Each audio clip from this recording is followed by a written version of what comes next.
today in this lecture we will see electric potential energy due to system of two charges. बोलने का मतलब ये है कि दो चार्जेस के वजह से हम उस सिस्टम का टोटल पोटेंशियल एनर्जी निकालने वाले हैं. ठीक है, बात समझ में आई? We have to find the electric potential energy due to system of two charges. दो चार्जेस का एक सिस्टम है, उस सिस्टम का हमको पोटेंशियल एनर्जी निकालना है. That's it. This is our question. ठीक है, let's start. देखते हैं क्या है. ठीक है, तो सबसे पहले हम डायग्राम से स्टार्ट करते हैं. डायग्राम, ठीक है, तो डायग्राम ज्यादा हार्ड नहीं है, एकदम इजी से तरीके से सिखाऊंगा. देखो, सबसे मेन चीज ये एकदम इजी तरीके से आपको सिखाता हूँ प्रॉपर्ली. देखो, ऐसा है कि हमारे पास 3 डायमेंशनल स्पेस है. एज्यूम करो, ये एज्यूम कर लो, this is your y axis, this is your x axis and this is your z axis. ठीक है, ये 3 एक्सिस का सिस्टम मैंने एज्यूम किया. ठीक है, ठीक है, x y and z axis. Okay, चलो, मैंने क्या बताया था? We have to find the electric potential energy due to system of two charges. सिर्फ दो ही चार्ज हमारे पास. ठीक है, अच्छा, उससे पहले ये बता दूं कि ये क्वेश्चन अगर आपको एग्जाम में आया है तो ये क्वेश्चन 3 मार्क्स के लिए एग्जाम में आ सकता है. ठीक है, ये 3 मार्क्स के लिए एग्जाम में आ सकता है, तो मार्क्स वगैरह देख लेना प्रॉपर्ली कैसा है. ठीक है, 3 मार्क्स के लिए एग्जाम में आ सकता है. ओके, आगे बढ़ते हैं. हाँ, मैंने क्या बताया? सिस्टम में सिर्फ दो ही चार्ज है. ठीक है, चलो, सिस्टम बना है दो चार्जेस से. ठीक है, ऐसा बोल सकते हैं, सिस्टम बना है दो चार्जेस से और वो सिस्टम का हमको पोटेंशियल एनर्जी निकालना है. ठीक है, ओके, तो ऐसा अज्यूम करते हैं कि हमारा जो दोनों चार्जेस है वो इनफाइनाइट डिस्टेंस पे है. जो मैं बता रहा हूं आपको, जो दो चार्जेस है Q1 और Q2, दो चार्जेस हम लेंगे क्योंकि सिस्टम दो चार्जेस से बना है. जो सिस्टम पहले सिस्टम नहीं बना होगा, पहले चार्जेस तो अनंत दूरी पे मींस इनफाइनाइट डिस्टेंस पे. एक बार चार्जेस इनफाइनाइट डिस्टेंस पे है, वहां से जब चार्जेस आएंगे और एक सिस्टम बनाएंगे तो वो सिस्टम का पोटेंशियल एनर्जी हमको निकालना है. एक्चुअली में देखा जाए तो जो Q1 है, Q1 and Q2 both are at infinite distance. कैसा है? ये दोनों कहां पे है? इनफाइनाइट डिस्टेंस पे. ठीक है, ऐसा नहीं कर लो इनफाइनाइट डिस्टेंस पे दोनों चार्जेस इनिशियली. आप डायग्राम समझो तो ही मैथमेटिक्स समझ पाओगे, नहीं तो नहीं आएगा. ठीक है, डायग्राम एकदम ध्यान से समझना है. हमने क्या अज्यूम किया? We have considered 3 dimensional space in which we have to put that two charges which are initially at infinite distance. वो दो चार्जेस हमको यहाँ पर लेकर आना है जो पहले इनफाइनाइट डिस्टेंस पे. ठीक है, और जब वो दोनों चार्जेस यहाँ पे आ जाएंगे, एक सिस्टम बन जाएगा, then we have to find the potential energy of that system. ठीक है, चलो, क्वेश्चन तो एकदम क्लियर है सबके लिए. आगे बढ़ते हैं. चलो, ऐसा अज्यूम करो कि जो चार्ज Q1 है ना, इसको पहले मैं लिखा हूं. ठीक है, assume that charge Q1 is moved from infinite distance and is placed at point A. ठीक है, पॉइंट A पे मैंने ला के रख दिया चार्ज Q1 को. ठीक है, अच्छा, पॉइंट A, क्योंकि ये 3 डायमेंशनल स्पेस है तो हमको यहाँ पे पोजीशन वेक्टर बताना पड़ेगा. ठीक है, so the position vector of point A. अच्छा, सबको याद है कि पोजीशन वेक्टर हमेशा ओरिजिन से निकाला जाता है. ठीक है ना, ओरिजिन एज अ रेफरेंस हम पकड़ते हैं पोजीशन वेक्टर के लिए. Okay, so the position vector for point A is, मैं ऐसा अज्यूम करता हूं कि ये जो पोजीशन वेक्टर होगा for point A, that will B R1 बार. 1 क्यों लिया? क्योंकि फर्स्ट चार्ज है, Q1 चार्ज है. For charge Q1 the position vector is R1 बार. ठीक है, बात समझ में आई? चलो, अब एक चीज मैं आपको यहां बताता हूं. देखो, इतना सबको पता है कि जो पोटेंशियल एनर्जी आता है, पोटेंशियल एनर्जी और कुछ नहीं है, वर्क डन कन्वर्ट होता है पोटेंशियल एनर्जी में. ठीक है ना, ये बात, work done gets converted into potential energy of the system. But work done तो तब होगा ना जब कोई एक्सटर्नल, कोई फोर्स के अगेंस्ट काम किया जाए. ठीक है, कोई फोर्स के अगेंस्ट काम किया जाए तो वर्क डन होगा. बात सही ना? जब मैंने Q1 को यहां से इनफाइनाइट डिस्टेंस से लाके यहां पे रखा, ये स्पेस में रखा, तब तो स्पेस में कोई चार्ज, कोई पहले से कोई चार्ज था ही. पहला चार्ज ही Q1 है. ठीक है, इससे पहले कोई चार्ज नहीं था स्पेस में. Q1 से पहले क्योंकि कोई चार्ज है ही नहीं स्पेस में, तो इस पे फोर्स कैसे एक्ट होगा? और जब इसमें फोर्स एक्ट नहीं होगा तो ये वर्क डन नहीं करेगा. मींस Q1 जो चार्ज वर्क डन करता है that is zero work done because there is no external electric field present. पहले इलेक्ट्रिक फील्ड प्रेजेंट ही नहीं है. इलेक्ट्रिक फील्ड तो ये आके प्रोवाइड करने लगा. ठीक है, जब मैंने इसको यहां से इनफाइनाइट डिस्टेंस से यहां पे लाया तब तो यहां पे 3 डायमेंशनल स्पेस में कोई नहीं था. ठीक है, जब कोई चार्ज है ही नहीं 3 डायमेंशनल स्पेस में, तो वो चार्ज का कोई अगर चार्ज नहीं है तो इलेक्ट्रिक फील्ड कैसे प्रेजेंट होगा? अगर इलेक्ट्रिक फील्ड नहीं है तो वो इलेक्ट्रिक फील्ड के अगेंस्ट को वर्क डन भी नहीं करना है. ठीक है, जो वर्क डन नहीं करना है means the work done by charge Q1 is 0, इतना बात समझ लो, ठीक है। तो जो Q1 वर्क डन करने वाला है दैट इज 0 वर्क डन। बात समझ में आई, क्यों 0 वर्क डन हो रहा है? क्योंकि वर्क डन तब होता है ना जब कोई फोर्स के अगेंस्ट काम किया जाए, जब कोई फोर्स के अगेंस्ट डिस्प्लेसमेंट हो। यहाँ पे ऐसा कोई चार्ज प्रेजेंट था ही नहीं जो इलेक्ट्रोस्टैटिक फोर्स दे पाए इस चार्ज को। जब कोई बाहर से कोई चार्ज प्रेजेंट ही नहीं है इनिशियली जो स्टार्टिंग में इसको इलेक्ट्रोस्टैटिक फोर्स दे पाए, तो इसको इलेक्ट्रोस्टैटिक फोर्स मिला ही नहीं, मींस ये चार्ज Q1 का डिस्प्लेसमेंट हुआ ही नहीं अगेंस्ट द इलेक्ट्रोस्टैटिक फोर्स। अगर Q1 चार्ज का डिस्प्लेसमेंट हुआ ही नहीं against the electrostatic force, that means this charge Q1 has done 0 work done, इसने 0 वर्क डन किया है, ठीक है। तो मैं यहीं पे लिख देता हूं work done by charge Q1, आप एज्यूम करो that is W1 is 0, Q0 आपको समझ में आ चुकी बात, ठीक है, क्योंकि चार्ज प्रेजेंट नहीं है, समझ में आया, कोई एक पहले से कोई चार्ज प्रेजेंट नहीं है जो इलेक्ट्रोस्टैटिक फोर्स अप्लाई कर पाए, ठीक है, जो दे पाए इसको इलेक्ट्रोस्टैटिक फोर्स, ठीक है। और इसने एक्सपीरियंस भी नहीं किया इलेक्ट्रोस्टैटिक फोर्स क्योंकि बाहर से किसी ने इलेक्ट्रोस्टैटिक फोर्स दिया ही नहीं। आगे बढ़ते हैं, चलो ये बात सबको समझ में आ गई, आगे बढ़ते हैं। चलो Q1 वाले चार्ज को तो लेकर आ गए, लेकिन हमारा क्वेश्चन है we have to find the potential energy of system of two charges. एक चार्ज का सिस्टम से आपको पोटेंशियल एनर्जी नहीं निकालना है, ठीक है। You have to find the potential energy due to system of two charges, means दो चार्जेस का एक सिस्टम है, उससे आपको पोटेंशियल एनर्जी निकालना है। चलो तो बात वही हुई, Q1 को लेकर आ गए ना, अब टाइम आ गया कि Q2 को भी लेकर आए यहाँ पे, ठीक है। चलो एज्यूम करो that the charge Q2 is moved from infinite distance to a point, ठीक है, और पॉइंट का हम नाम लेते हैं B, ठीक है। Charge Q2 is displaced from infinite distance to the point B. Point B पर लाके मैंने रख दिया है, फिर आप ऐसे बोल सकते हो charge Q2 is moved from infinite distance to the point B, ठीक है। अच्छा, ये पॉइंट B भी तो 3 डायमेंशनल स्पेस में है, तो इसका भी मुझे ये बनाना पड़ेगा पोजीशन वेक्टर। चलो बना लेते हैं। Q1 चार्ज के लिए जो पोजीशन वेक्टर था that was R1, for Q2 charge the position vector will be R2 bar, ठीक है। R1 बार तो सबको समझ में आ ही गया, R2 bar is the position vector, R2 bar is the position vector for point B बोल सकते हो, या फिर आप ऐसे ही बोल सकते हो for charge Q2, ठीक है। R2 bar, बात समझ में आई? अच्छा, ये R1 bar है, ये R2 bar है। अगर मैं पूछूं ये डिस्टेंस, ये वाला वेक्टर क्या होगा, तो बहुत सिंपल सा आंसर होगा that this vector is R12 bar, ठीक है। 1 से स्टार्ट हुआ वेक्टर और 2 की तरफ गया, इसलिए 12 bar। बात समझ में? ओके चलो, तो आई होप अभी तक आपको समझ में आ चुका है अब तक क्या क्या हुआ है। Q2 के बारे में बताने वाला हूँ, सुनना, ठीक है। पहले मैं रिकैप करा दूं क्या क्या हुआ है। Q1 चार्ज को हमने इनफाइनाइट डिस्टेंस से लाके रख दिया पॉइंट A पे, पोजीशन वेक्टर बना R1 बार, ठीक है। पॉइंट A पे जो चार्ज है इसके पहले 3 डायमेंशनल स्पेस में कोई नहीं चार्ज था, तो कोई अगर चार्ज नहीं है तो कोई इसने कोई फोर्स एक्सपीरियंस किया ही नहीं।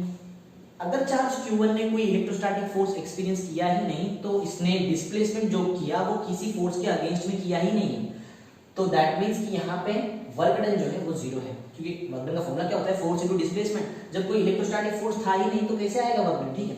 अब जरा आगे समझना, जब मैंने Q2 को इनफाइनाइट डिस्टेंस से लाके पॉइंट B पे रख दिया, तो यहाँ पे बात ऐसी होती है कि अब तो पहले से एक चार्ज प्रेजेंट है जो इलेक्ट्रोस्टैटिक फोर्स इसको प्रोवाइड करेगा, तो means confirm work done Q2 कुछ तो वर्क डन करने वाला है, ठीक है। तो मैं ऐसा अज्यूम करता हूं work done by charge Q2 is W2, ठीक है, W2। और इसका आंसर हम निकाल लेंगे, कोई प्रॉब्लम नहीं, ठीक है। W2 का आंसर हम निकाल लेंगे, बहुत इजी होता है वर्क डन का आंसर निकालना, पढ़ा भी होगा। चलो बता देता हूं, वैसे तो इलेक्ट्रिक पोटेंशियल का फॉर्मूला होता है work done by unit positive charge, ठीक है ना। तो इलेक्ट्रिक पोटेंशियल यहाँ पे अगर हमको चाहिए तो वर्क डन W2 है हमारे लिए, और चार्ज हमारे लिए Q2 है, यहाँ से W2 का आंसर निकालो, मिल जाएगा, कोई प्रॉब्लम नहीं। कि हम देखने वाली जब मैथमेटिक्स कराऊंगा तो आपको बताऊंगा कैसे W2 निकाला जाता है, अभी के लिए बता दो। ओके, तो इतना मैंने अभी तक डायग्राम में क्लियर बता दिया है कि Q1 जो चार्ज है उस चार्ज ने कोई वर्क डन नहीं किया है।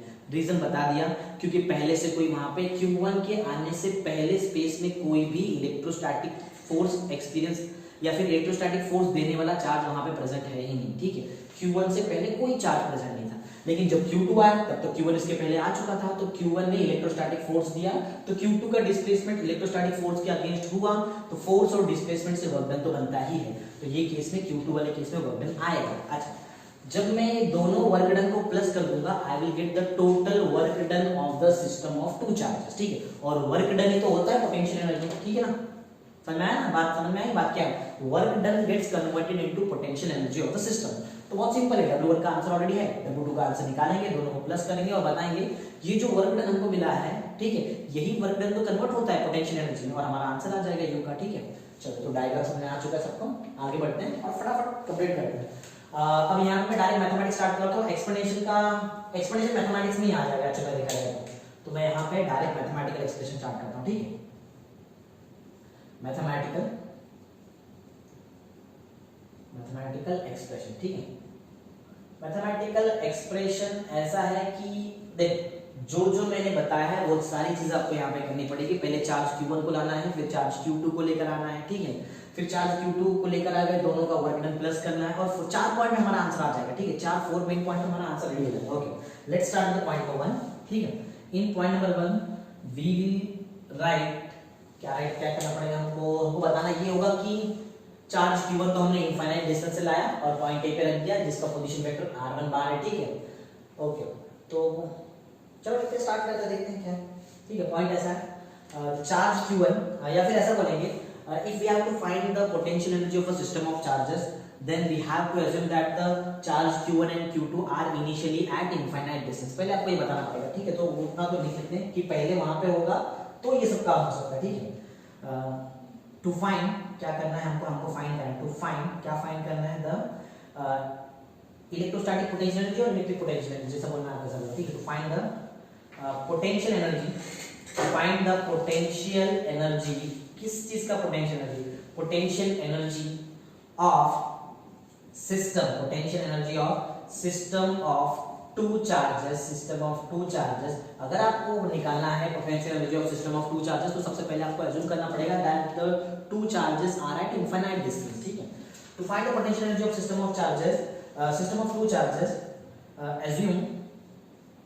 assume that, क्या assume करना है, that the 2 charges, कौन सा चार्जेस है वो 2 चार्जेस, नाम बता देते हैं Q1 and Q2, that the 2 charges Q1 and Q2 are initially कहाँ पे है, स्टार्टिंग में, बाद में भी यहाँ पे इनिशियली इनफाइनाइट डिस्टेंस में। ठीक है, are initially at infinite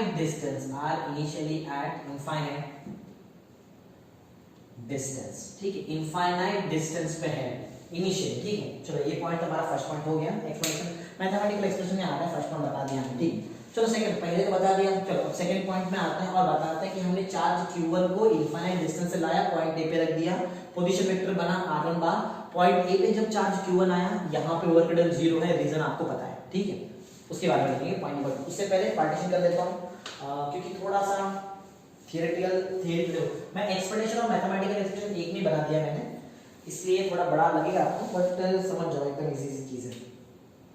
तो यहाँ पे हम सबसे पहले पार्टीशन रेडी कर लेते हैं। ठीक, तो ये हमारा पार्टीशन रेडी। ओके, आगे बढ़ते हैं। फर्स्ट पॉइंट तो हमने कंप्लीट कर लिया है।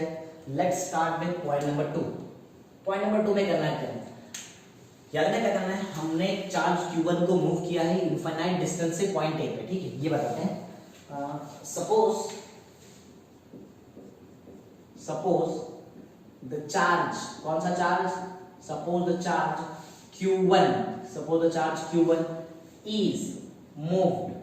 is moved from, कौन सा डिस्टेंस, from infinity to the point, कौन सा पॉइंट हम लेकर आ गए, टू द पॉइंट A पे लाके रख दिया जिसका पोजीशन वेक्टर है R1 बार। बात देखो, समझ लो, बाजू में लिख दिया, बात समझ में आ जाएगी सबको। ठीक है, पॉइंट A के बाजू में ब्रैकेट में जो लिख रहा हूं that is the position vector of point A, R1 bar. Okay, suppose the charge Q1 is moved from infinity to the point A whose position vector is R1 bar. Okay, यहां पे हमने assume कर लिया, चलो यहां पे लाके रख दिया। तो अब इसे बताते हैं कि वर्क डन 0 क्यों हुआ। ठीक है, वर्क डन 0 क्यों हुआ सबको पता है, क्योंकि यहाँ पे पहले से कोई चार्ज प्रेजेंट है नहीं और जो चार्ज Q2 बचा है, दो ही तो चार्ज है, जो Q2 है वो तो इनफिनिटी पे अभी भी है। ठीक है, तो यहाँ पे मैं आगे कंटिन्यू करके बता दूंगा कि यहाँ पे जो वर्क डन है दैट इज 0। तो हमने अभी तक ऐसा लिखा है, suppose the charge Q1 is moved from infinite distance to the point A whose position vector is R1 बार। आगे द वर्क डन जो है, तो वर्क डन इज, कितना वर्क डन है, इज 0। ठीक है, वर्क डन इज 0। क्यों जीरो वर्क डन है बताता हूँ, रीजन ऑलरेडी बता भी चुका हूँ, फिर भी यहाँ पे लिखने के टाइम बताता हूँ। The work done is zero because there is no external field present, यहाँ एक्सटर्नल इलेक्ट्रिक फील्ड प्रेजेंट। अच्छा, अगर मैं बोल रहा हूँ there is no external electric field present, इसका मतलब ये हुआ इलेक्ट्रिक फील्ड तो तब आएगा ना जब चार्ज आएगा, मींस इसके पहले चार्ज भी नहीं है इसलिए इलेक्ट्रिक फील्ड भी नहीं है, ठीक है। तो यहाँ पे मैं ऐसा लिखूंगा, the work done is zero because there is no electric field present, ठीक, कोई इलेक्ट्रिक फील्ड प्रेजेंट नहीं है। अच्छा, इलेक्ट्रिक फील्ड प्रेजेंट नहीं है, और बात अगर हम Q2 की करें तो Q2 तो इंफिनिटी पे डिस्टेंस पे ना, and Q2 is still at infinity, ठीक है ना। Q2 को तो हमने लाया ही नहीं, तो दो ही तो चार्ज है, एक ही लाया, मींस दूसरा चार्ज तो इंफिनिटी पे, तो कोई और चार्ज तो यहाँ बचा नहीं है, इसलिए जो वर्क डन होगा, work done in this case that means in moving a charge from Q1 that is from infinity distance to point A will be zero, value of W1 will be zero, work done का जो value होगा for moving charge Q1 from infinity to this point A will be zero, ठीक है। ये बात I hope सबको समझ में आ गई क्यों ऐसा होगा, ठीक है, बहुत इजी है, बहुत बार बता दिया मैंने ये चीज। चलो आगे बढ़ते हैं, ये इसको हम इक्वेशन 1 लेते हैं क्योंकि इसका यूज करेंगे, W1 W2 को प्लस करेंगे, W निकालेंगे और W ही हमारा क्या होगा, electric potential energy, that's it, simple सी चीज। चलो सेकंड पॉइंट हमने कंप्लीट कर दिया, let's move on to point number 3। In point number 3 we will write about charge Q2 के बारे में हमको लिखना है, ठीक है। चलो बात सिंपल सी है, Q2 को भी हमने वही काम किया, Q2 को हमने इंफिनिटी डिस्टेंस से उठाया और लाके रख दिया पॉइंट B पे। Position vector for point B is R2 bar, ठीक है, R2 bar is the position vector for point B के लिए जो पोजीशन वेक्टर है that is R2 bar, okay. जब यहाँ पे लाके रखा तो Q2 ने क्या किया, Q2 जब यहाँ पे आया तो Q1 का इलेक्ट्रिक फील्ड तो होगा, जैसे यहाँ पे कोई इलेक्ट्रिक फील्ड नहीं था वैसे Q2 में ऐसा नहीं होने वाला है। जब Q2 आया तो Q1 तो ऑलरेडी पहुंच चुका है ना सिस्टम में, तो Q1 पहुंच चुका है तो Q1 ने अपना इलेक्ट्रिक फील्ड बनाया होगा, तो वो इलेक्ट्रिक फील्ड में अभी आ रहा है Q2, तो Q2 को वर्क डन करना पड़ेगा, ठीक है। वर्क डन क्यों किया जाता है, क्योंकि Q2 एक इलेक्ट्रोस्टैटिक फोर्स प्रोवाइड करेगा, और सॉरी Q1 एक इलेक्ट्रोस्टैटिक फोर्स प्रोवाइड करेगा और Q2 वो इलेक्ट्रोस्टैटिक फोर्स के अगेंस्ट काम करेगा, अगेंस्ट मूव होगा, ठीक है, अगेंस्ट डिस्प्लेस होगा, इसलिए force into displacement is work done होता है, समझ आया। चलो तो मैं यहाँ ये बताता हूँ कि नाउ इसके बाद ये होने के बाद नाउ द चार्ज, कौन सा charge, now the charge Q2, ठीक है, now the charge Q2 is moved, इसको भी मूव किया है, इज मूव्ड फ्रॉम, कहां से मूव किया करा है हमने, मूव फ्रॉम इंफिनिटी, में ऐसा लिख रहा हूं, चाहिए तो आप वहां पे प्रॉपर्ली लिखना, ठीक है, इंफिनिटी प्रॉपर लिखना, इंफिनिटी टू द, कहां पे, टू द पॉइंट, इसी को देख के लिख रहा हूं, सिंपल एकदम, कुछ ज्यादा डिफिकल्ट नहीं करना है हमको, from infinity to the point B पे लाके रख दिया, ठीक है। अच्छा, पॉइंट बी का पोजीशन वेक्टर चेक कर लो, position vector for point B is R2 bar, ठीक है, R2 bar is the position vector, okay. हाँ, वर्क डन कितना होगा, वर्क डन कंफर्म के केस में जीरो तो होने वाला नहीं, वर्क डन W2 होगा, ठीक है, वो W2 का आंसर निकाल लो, प्रॉब्लम नहीं है। तो वर्क डन इज W2, ठीक है, W2 इस केस में वर्क डन है जो कंफर्म नॉन जीरो वैल्यू है, मींस जीरो नहीं हो सकता कभी वैल्यू, ठीक है, निकालने के W2 कोई प्रॉब्लम नहीं। क्यों W2 क्या है, अच्छा the work done is W2, अब बताने का मेरे ख्याल से यहाँ पे जरूरत तो नहीं बनता है कि W2 जो वैल्यू आ रहा है वो नॉन जीरो क्यों है, ठीक है, रीजन यही है। चलो क्या प्रॉब्लम है बता ही देते ना, नॉन जीरो, ठीक है, W2 which is non zero, क्यों नॉन जीरो, रीजन आपको पता है, बिकॉज रीजन बता रहा हूं मैं आपको, because the charge Q2 is moving against the electrostatic force, ठीक है ना, या फिर आप ऐसा भी लिख सकते हैं बिकॉज द चार्ज, कौन सा चार्ज है हमारे पास, चार्ज Q2 जो है ये मूव है, because the charge Q2 is displaced, ये सबसे बेटर होगा, ठीक है, इज डिस्प्लेस्ड या फिर undergoes a displacement against the direction, वो ज्यादा अच्छा है, इज डिस्प्लेस्ड लिखा तो भी चलेगा, चलो वही लिख क्या बोला, इज डिस्प्लेस्ड, कैसे डिस्प्लेस किया हमने इसको ऐसा डिस्प्लेस किया कि इसकी इलेक्ट्रोस्टैटिक फोर्स के अगेंस्ट जा रहा है, ठीक है, the charge Q2 is displaced against the direction, या फिर हाँ चलिए वो ठीक है, against the direction of what, किस चीज के डायरेक्शन, अगेंस्ट द Q2 का डिस्प्लेसमेंट ऐसा होगा, ठीक है, और जो इलेक्ट्रोस्टैटिक फोर्स है वो ऐसा है। हर बार देखा है मैंने, हर बार बताया है आपको डेरिवेशन में, ठीक है। तो बात समझो, ये dr बार बोल सकते हो, फिर dx बार बोल दो, डिस्प्लेसमेंट और ये इलेक्ट्रोस्टैटिक फोर्स रब कर दो, क्योंकि ये हमारे डायग्राम का हिस्सा नहीं है। आगे बढ़ते हैं।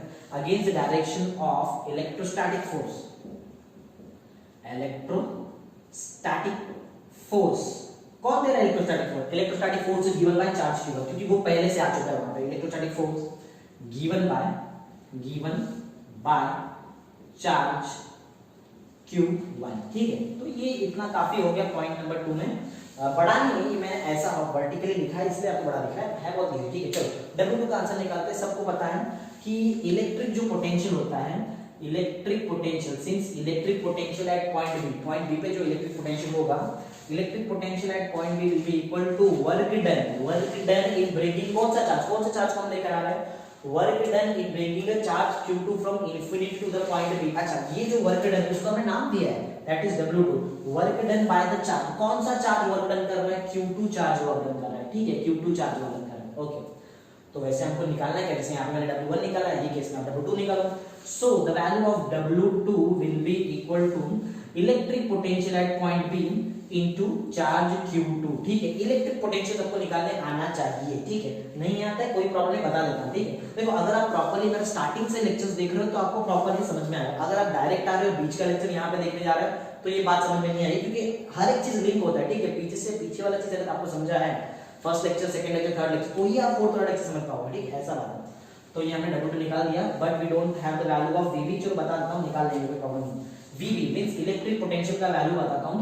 Electric potential, value of electric potential at point B will be equal to 1/4 pi epsilon not into charge upon distance. एक बात समझो, मैं यहां बता देता हूं एक बार आपको। इलेक्ट्रिक पोटेंशियल अगर कोई भी पॉइंट पे निकालना है, बहुत सिंपल होता है, 1/4 पाई एप्सिलॉन नॉट लिखो, इनटू यहां पे वो चार्ज आता है जो इलेक्ट्रिक फील्ड प्रोवाइड कर रहा है, ठीक है। बात समझो, ये Q वाला चार्ज वो वाला चार्ज है जो इलेक्ट्रिक फील्ड प्रोवाइड कर रहा है, और जो ये नीचे जो होता है ना, ये डिस्टेंस बिटवीन होता है दैट टू चार्जेस, ठीक है। समझा? ये वो चार्ज है जो इलेक्ट्रिक फील्ड प्रोवाइड कर रहा है, ये वो चार्ज नहीं है जो इलेक्ट्रिक फोर्स को एक्सपीरियंस कर रहा है, ठीक है। समझ आई बात? तो हमारे वाले केस में कौन प्रोवाइड कर रहा है? इलेक्ट्रिक फील्ड Q1 प्रोवाइड कर रहा है, ठीक है, क्योंकि Q1 ही तो पहले आया, Q2 के लिए Q1 ही प्रोवाइड करेगा, ठीक है, इलेक्ट्रिक फील्ड। तो मुझे यहाँ पे Q1 लिखना पड़ेगा। अच्छा, इसके नीचे मैंने क्या बताया? Distance between that two charges, check कर लो। Distance between that two charges Q1 and Q2 is R12, ठीक है। R12 ऐसे वो वेक्टर में बाहर लिखा है, अगर मैं मैग्नीट्यूड चेक करूं it will be R12। Vector में R12 बाहर लिखेंगे, अगर मैग्नीट्यूड चेक करना होगा तो वो होगा R12, ठीक है। VB का आंसर रेडी हो गया। जस्ट करना है क्या? VB का आंसर यहां से उठाओ, यहां पुट कर लो, you will get the value of W2। चलो, तो यहां पे भी पार्टीशन, और फिर स्टार्ट कर लेते हैं जल्दी जल्दी। एक फोर्थ पॉइंट होगा और उसमें फोर्थ फिफ्थ पॉइंट में हमारा ऑलमोस्ट आंसर आ जाएगा, ठीक है। तो यहाँ पे एक और पार्टीशन रेडी। आई होप सबको प्रॉपर्ली समझ में आया। ओके स्टूडेंट, देखो हमारा पार्टीशन रेडी हो गया। अब W1 का आंसर रेडी है, W2 निकालने ही वाले हैं, जस्ट ये वैल्यू यहाँ पे पुट करेंगे, W2 हमको मिल जाएगा, और फिर बस दोनों को ऐड कर लेंगे, we will get the potential energy at due to system of two charges, ठीक है। सिंपल सा बात है, चलो स्टार्ट कर लेते हैं। So the value of W2 will be equal to, W2 का वैल्यू हमको निकालना है, W2 में VB आता है, VB देख लो क्या है, VB का आंसर है 1/4 pi epsilon not into Q1 upon R1 into एक और चीज़ है Q2 है, ठीक है। तो यहाँ पे Q2 लिख देता हूँ, या फिर आप ऐसा भी समझ सकते हो Q1 Q2 साथ में लिख देता हूँ, ठीक है, ये ज़्यादा बेटर होगा। Q1 इंटू Q2 साथ में लिख दिया, ओके। ये W2 हो गया, हमारे पास W1 ऑलरेडी है, ये हमने जो निकाला है, this is the value of work done by charge Q2, ठीक है। W1 निकाल लिया, W2 निकाल दिया, अब टोटल वर्क डन निकाल लो, ठीक है। तो पॉइंट नंबर 4 में will find the total work done, हमको जो यहाँ पे निकालना है टोटल वर्क डन, यहाँ पे टॉपिक लिख देता हूँ क्या है, टोटल वर्क डन हमको निकालना है, टोटल वर्क डन। और टोटल वर्क डन क्या होगा? Total work done will be equal to sum of the work done by charge Q1 and Q2, ठीक है ना। तो मैं ऐसा लिखता हूँ, टोटल वर्क डन जो W होगा that will be equal to W1 plus W2। अब एक काम करते हैं, ये सारी चीज़ों को रब कर देते हैं, इन चीज़ का भी कोई मतलब नहीं, ये यूज़ कर लिया हमने, ठीक है, समझ चुके हैं इस चीज़ को। अच्छा, आगे बढ़ते हैं। W1 का वैल्यू और W2 का वैल्यू दोनों हमारे पास ऑलरेडी है। So the value of total work done will be equal to W1 का वैल्यू है 0 plus what is the value of W2? W2 is 1/4 pi epsilon not into Q1 into Q2 upon R12 था शायद, ठीक है, R12, okay, R12। बात समझ में आई? अब ये जस्ट दोनों को प्लस कर लो, जीरो से कोई भी चीज़ को हम प्लस करेंगे वही चीज़ हमको मिलता है। So the value of W will be equal to 1/4 pi epsilon not into Q1 into Q2 upon R12। एक बात सबको समझ में आनी चाहिए, जो वर्क डन है by the system of two charges gets converted into potential energy of the system of two charges. तो वो पॉइंट हम यहाँ पे लिखते हैं। तो इस चीज़ को भी चाहिए तो आप ले लो इक्वेशन नंबर 3, ठीक है। 1 2 3 थर्ड पॉइंट का सॉरी फोर्थ पॉइंट निकल गया, ठीक है। चलो फर्स्ट पॉइंट थ्योरी था, कोई बात नहीं। ये थर्ड इक्वेशन ले लिया, ठीक है। थर्ड पॉइंट नहीं, third equation, okay. Fifth point में हमारा मेन आंसर आने वाला है। फिफ्थ पॉइंट में ये बताऊंगा, the work done by the system of two charges gets converted into potential energy of the system of two charges. ये ऑलरेडी हमने पढ़ा भी, ठीक है। Work done by system of two charges, system of two charges gets convert हो जाता है, gets converted into, किस चीज में कन्वर्ट होता है? कन्वर्ट होता है potential energy of the system of two charges, ठीक है। Get converted into potential energy of system of two charges. दो चार्जेस का जो पोटेंशियल एनर्जी होता है उसमें कन्वर्ट हो जाएगा आपका वर्क डन, ठीक है। तो सिंपल सी बात है कि जो पोटेंशियल एनर्जी होगा that will be equal to work done, therefore the value of potential energy is equal to 1/4 pi epsilon not into Q1 into Q2 the whole upon R12, where R12 is the distance between charge Q1 and Q2, ठीक है। Simple सा concept है, तो समझ में भी आ चुका है हमको ये चीज़, ठीक है। तो हमने जो निकाल दिया ये है potential energy for system of two charges. Last में लिख देते हैं, this is the required expression, ये हमारा required expression, this is the required expression. अच्छा, required expression for what? Required expression for potential energy, ठीक है। पोटेंशियल एनर्जी किस चीज का? Potential energy of system of two charges, दो चार्जेस का जो सिस्टम है उस चीज का हमने क्या निकाल लिया? Potential energy. तो देख लो प्रॉपर्ली कैसे कैसे किया है, कोई चीज में डाउट तो नहीं होना चाहिए, हर एक चीज प्रॉपर्ली एक्सप्लेन किया है मैंने, ठीक है। तो आई होप प्रॉपर्ली समझ में आया है, ठीक है। इस चीज का नोट्स वगैरह प्रॉपर्ली प्रिपेयर करो, ठीक है। Okay, thank you.